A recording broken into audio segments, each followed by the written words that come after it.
রমজান মাস এসেছে আবার চলে গেছে, কিন্তু আমার গুনাহ আল্লাহর কাছ থেকে মাফ করাতে পেরেছি বলে আমার বুক সাড়া দেয় না।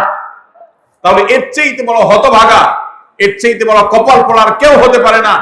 রমজানের আমল ইবাদত, রমজানের নেক আমল, রমজানের দোয়া, রমজান মাসের চোখের পানি ফেলা, এটা ভাইরা শুধুমাত্র নিজের প্রেরণার জায়গা থেকে শুধুমাত্র সওয়াব আহরণের জন্যই নয়।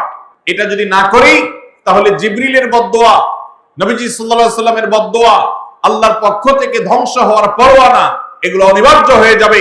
এই কথা চিন্তা করে এখন থেকে রমাদান কেন্দ্রিক প্রস্তুতির অংশ হিসাবে আমাদেরকে প্রতিজ্ঞা করতে হবে, এইবারের রমাদানের প্রতিটা দিন আমি আল্লাহর কাছে চোখের পানি ফেলে একটা নির্দিষ্ট সময় কান্নাকাটি করব, আমার গুনাহ খাতাগুলোকে মাফ করাবো।